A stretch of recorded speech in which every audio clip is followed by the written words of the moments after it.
ये लाक्षागृह स्थित है बागपत जिले के बरनावा में। बरनावा गांव उन 5 गांवों में से एक गांव है जो पांडवों ने कौरवों से मांगा था ताकि वो वहां अपना जीवन काट सके। हम आए हैं बरनावा में स्थित लाक्षागृह के पास गुरुकुल में। आज हम गुरुकुल के महंत जी से पूछेंगे इस गुरुकुल को शुरू कैसे किया गया और लाक्षागृह के पास बने होने का इसका क्या वाक्य है। बताइए महंत जी। ये लाक्षागृह बरनावा है जहाँ पांडवों को जलाने के लिए लाक्षागृह बनाया गया था जी। इस स्थान को खंडहर के रूप में हो गया था ये जब आग लगाई गई। इसमें सन 1957 में ब्रह्मचारी कृष्णदत्त पूर्व जन्म के श्रृंगी ऋषि इस स्थान पर आए। उनकी आयु 15 वर्ष की थी और वो एक मुद्रा होती थी उनकी, लेट करके वो प्रवचन करते थे। तो उस मुद्रा में उन्होंने लाक्षागृह का इतिहास दिया है। कई स्थितियां दी हैं लाक्षागृह की। लाक्षागृह से पहले क्या स्थिति रही यहाँ की और फिर बाद में क्या क्या हुआ जी। उस उनके अनुसार ये यहाँ जो है सबसे पहले व्यास ऋषि का आश्रम था और फिर बाद में यहाँ गुरुकुल बना द्रोणाचार्य का, जिसमें कौरवों ने पांडवों ने शिक्षा पाई थी। जी। और उसके बाद फिर यहाँ और भी कई चीजें आई। परीक्षित का न्यायालय भी रहा। भीम घटोत्कच की बहुत बड़ी प्रयोगशाला थी जब यहाँ से उपग्रह छोड़े गए थे। फिर लाक्षागृह बना, उसमें जो जो घटनाएं घटी। फिर उसके बाद जैन कारा, मुगल कारा, उसमें उसका भी वर्णन उन्होंने किया। तो ये महाभारत को लगभग 5,500 वर्ष हो गए। और जो 5 गांव मांगे थे उसमें से बरनावा भी एक गांव था जी। पांडवों के लिए श्री कृष्ण जी ने। तो उसका इतिहास दिया है उन्होंने काफी। तो गुरुकुल में जैसे बच्चों को संस्कृति और अपने सनातन धर्म के बारे में सिखाया जाता है, तो यहाँ पे कैसे, मतलब बच्चे क्या सुबह सुबह उठ के कैसे करते हैं गुरुकुल में? यहाँ जो है ये इसका बोर्ड है एक। जी। पहले संपूर्णानंद विश्वविद्यालय बनारस से इसका संबंध रहा है। जी। इसके बाद एक बनारस ने एक बोर्ड बनाया अपना, उत्तर प्रदेश माध्यमिक संस्कार शिक्षा परिषद, उसी से इसका संबंध है। और 1350 विद्यालय यूपी में है, उसमें बरनावा भी एक है। सन 1978 से ये विद्यालय है, गुरुकुल है, आवासीय विद्यालय है। इसमें लगभग 150 बच्चे रहते हैं जी। और उनकी एक दिनचर्या होती है। सुबह 4:30 बजे जगते हैं और उसके बाद नित्य कर्म करते हैं अपना। फिर 1 घंटा योग प्राणायाम आसन करते हैं। फिर उसके बाद जो है 1 घंटा यज्ञ करते हैं प्रतिदिन। और इनकी एक दिनचर्या है, इसके अंतर्गत सारा जीवन निर्वाह करते हैं। सारा जीवन उसमें निर्वाह करते हैं जैसे आपने बताया। तो आखिर इन बच्चों का भविष्य क्या है? भविष्य के लिए तो ये है कि जो भी बोर्ड का पाठ्यक्रम है उसमें सारे ही विषय पढ़ाए जाते हैं यूपी बोर्ड के। जी। हिंदी, अंग्रेजी, गणित, विज्ञान, भूगोल, इतिहास। जी। 8वीं तक तो यूपी बोर्ड का पाठ्यक्रम है और उसके बाद एनसीईआरटी का कोर्स है। अच्छा। जो 9वीं से 12वीं तक पढ़ाया जाता है। जी। और उसके बाद जो है बच्चे टीचिंग लाइन में जाते हैं, एयरफोर्स में जाते हैं। एयरफोर्स में भी जाते हैं? हाँ जी। अच्छा। तो जो बच्चे हैं उनको जब आप सारे विषयों के बारे में पढ़ा रहे हैं, उनको उनके धर्म के बारे में भी पढ़ा रहे हैं, तो इससे वो सारे विभिन्न प्रकार की जो और फील्ड्स होती हैं जिसमें एक नॉर्मल व्यक्ति जो नॉर्मल स्कूल में जाते हैं वो व्यक्ति भी जाता है और गुरुकुल के बच्चे भी उसमें जा सकते हैं, है ना? जी जी जी। जी। तो ये बच्चे मतलब हिंदी, अंग्रेजी सब बोल लेते सारे होंगे? विषय, हाँ सारे विषय। ऐसे यहाँ पे और कितने गुरुकुल होंगे, कुछ पता है आपको? मेरठ में 6 विद्यालय हैं गुरुकुल। मेरठ में 6 गुरुकुल हैं। हाँ जी। एक तो ग्वालीखेड़ा विद्यालय है जी। किरठल में है, खेकड़ा में है, बालेनी गुरुकुल है और ये लाक्षागृह है।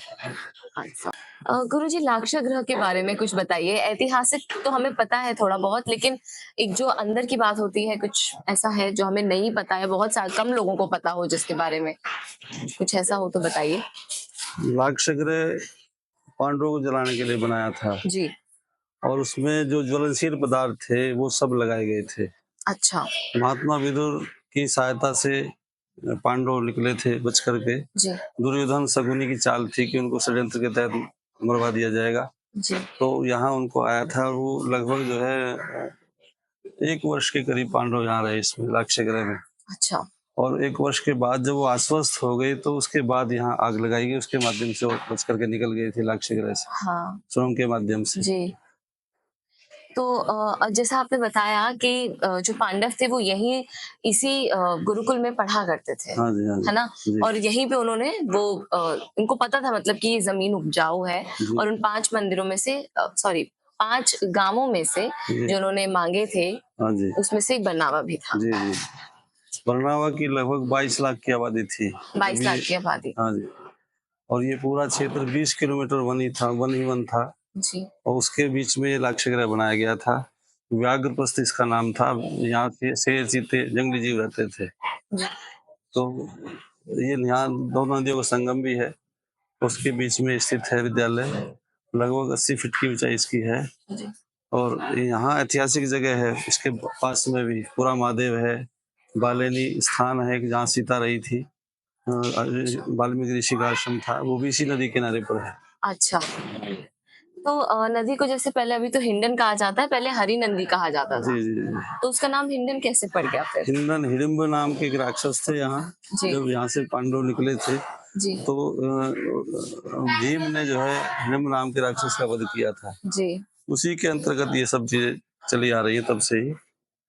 धन्यवाद बहुत बहुत आपका गुरुजी। आपने हमें इतना समय दिया और आपने हमें उन चीज़ों के बारे में बताया, जो शायद बहुत कम लोगों को पता है।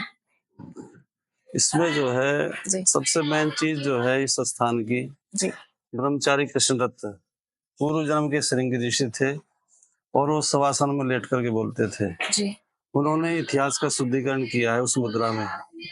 आज सारा समाज हनुमान जी को बंदर मानता है। जी, गणेश जी का जो स्वरूप है आज, वो विकृत स्वरूप है। जी, ऐसे शिव के बारे में है। हाँ जी, तो ऐसे बहुत से हमारे महापुरुष ऋषि हुए हैं जिनको पशु पक्षी बनाया गया बीच के काल में, इतिहास बदला गया, तो उसका शुद्धिकरण ब्रह्मचारी जी ने किया है। 1 लाख वर्ष के बाद उनका जन्म हुआ था। राजा दशरथ के यहाँ पुत्री श्रीयाग श्रृंग ऋषि ने किया था। जी। गुरुजी जो ये लाक्षागृह है, उस पे बहुत विवाद हैं। हिंदू कहते हैं हमारा है, मुस्लिम कहते हैं हमारा है। तो आखिर क्या कहा जाए? क्या है इसका असल बात? ये जो है महाभारत के बाद में लाक्षागृह बना था। जी, लाक्षागृह के बाद उसके बाद महाभारत के बाद जैन काल आया, फिर मुगल काल आया। जी, तो मुगल काल में जितने भी धार्मिक स्थल रहे हैं, चाहे वो राम जन्मभूमि है, अयोध्या में है या श्री कृष्ण मथुरा में है, लाक्षागृह है, जितने भी धार्मिक स्थल रहे हैं उनमें सब में परिवर्तन किया उन्होंने, मंदिर तोड़ करके मस्जिद बनाई। तो उसी के अंतर्गत ये भूमि भी है।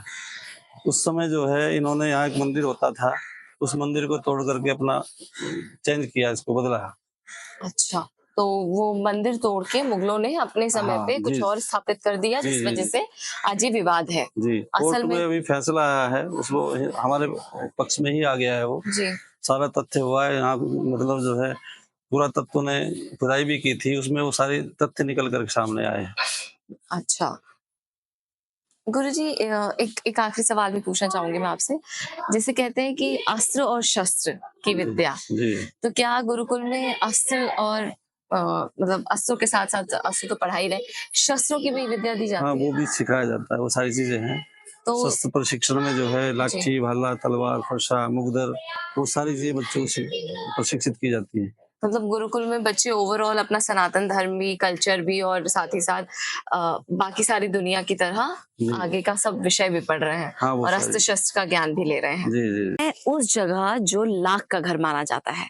जी हाँ, पांडवों के लिए जब माता कुंती और पांडवों को जलाने के लिए, उनको जला के खाक करने के लिए जब दुर्योधन ने षड्यंत्र रचा था और उनको लाख का घर बना के दिया था, ये वही जगह है जहाँ पे लाख का घर उनके लिए बनाया गया था, जहाँ पे उनको जला के मारा जा सके। पर क्योंकि अब लाख का घर तो बचा नहीं है, तो आज हम आपको दिखाने लाए हैं वो गुफा जहाँ से बच के पांडव और उनकी माता कुंती निकल कर गए थे। लेकिन वो ये गुफा कहाँ जाती है या वो कहाँ निकले उसकी खबर नहीं है और ये हमें पता भी नहीं है कि गुफा जाती कहाँ है। अब ये मिट्टी की वजह से भर चुका है, कोई अंदर जाने की हिम्मत नहीं करता है, लेकिन कभी अगर हमें पता चल सका तो आपको ज़रूर बताएँगे कि ये गुफा गई कहाँ थी।